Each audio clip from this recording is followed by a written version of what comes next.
நாங்கள் எப்பவுமே வந்து ரசம் பவுட்ரு வீட்லேயே அரைச்சி வச்சு தான் ரசம் வைப்போம். அதுக்கு என்னென்ன யூஸ் பண்ணுறேன்னு சொல்லிட்டு காமிக்கிறேன் பாருங்கள். ஃபஸ்ட்டு தனியா 1/4 கிலோ தனியாவை ஃபஸ்ட்டு வறுத்துப்பேன். சரிங்களா, பாருங்கள்.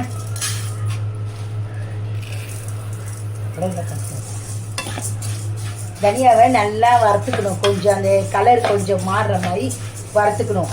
சரிங்களா, வறுத்துட்டுங்களா வருங்க, கலர் மாறிடுச்சு. சரிங்களா, கை தொட்டு பார்த்தா சூடு தெரியணும். சூடாக இருக்க மாதிரினா இது பண்ணிக்கலாம்.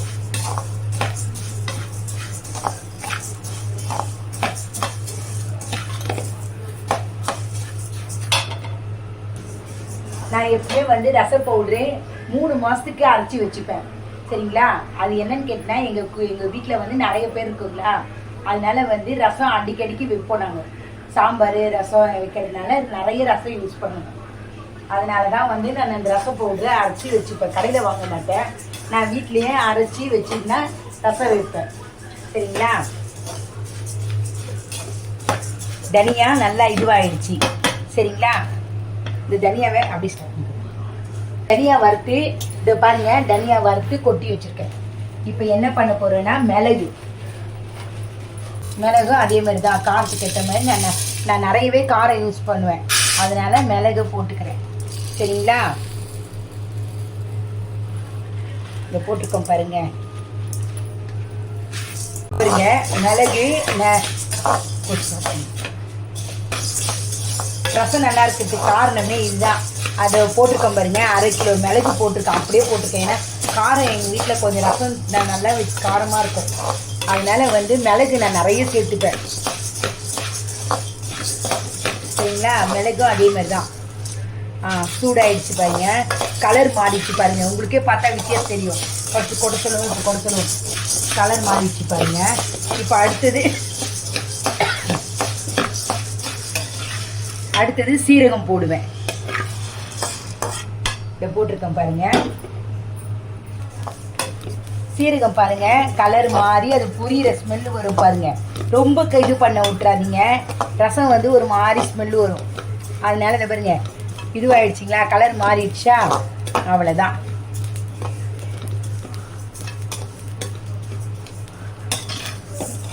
வச்சுக்கோங்க பாருங்க, அவ்வளோதான். ஓகே, தோரம்பருப்பு போட்டுக்கோம் பாருங்க. தோரம்பருப்பும் 1/4 கிலோ போட்டிருக்கேன் நான். 1/4 கிலோவுக்கு மேலவே தான் இருக்கும். சரிங்களா,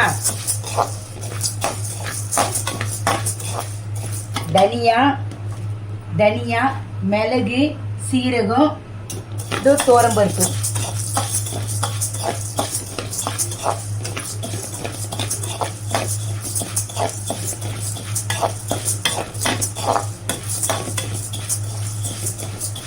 ஃப்ரெண்ட்ஸ், நான் கரைவேப்பிலை போட்டுருக்கேன். தோரம்பருப்பு கூடவே கரைவேப்பிலையும் போட்டிருக்கேன் ஃப்ரெண்ட்ஸ். கரைவேப்பிலை போட்டால் தான் ஸ்மெல்லாக வரும். சரிங்களா, வாசனையாக இருக்கும்.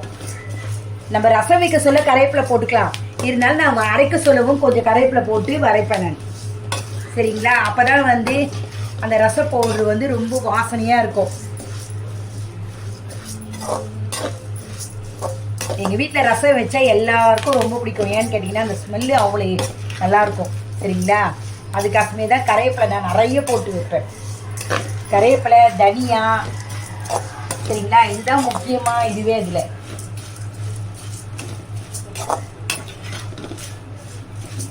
இது கொஞ்சம் ஆறட்டும், நான் அப்புறம் ரசம் எப்படி வைக்கிறதுன்னு உங்களுக்கு காமிக்கிறேன். இதெல்லாம் மொத்தமாக போட்டு வச்சுருக்கோங்களா. கொஞ்சம் ஆறுனதுக்கப்புறம் நான் மிக்சியில் அரைக்க மாட்டேன், ஏன்னா நிறைய இருக்குங்களா. அதனால நான் பண்ணுவேன், கடையில் மிஷினில் கொடுத்து நான் அரைச்சிப்பேன். நான் அரைச்சின்னு வந்துட்டு உங்களுக்கு ரச பவுடரே காமிக்கிறேன். சரிங்களா, இது ரச பவுடர் அரைச்சின்னு வந்துட்டேன். இந்த பாருங்க, ரச பவுடர் பாருங்க, வாசனை பாருங்க. இதான் ரசம் இது வச்சுருக்கேன், நான் கூட்டி வச்சுருக்கேன். சரி, தாளித்து வச்சுருக்கீங்களா. இது பாருங்க, ரச பவுட்ரு போட்டேன், 2 ஸ்பூன் போட்டிருக்கேன்.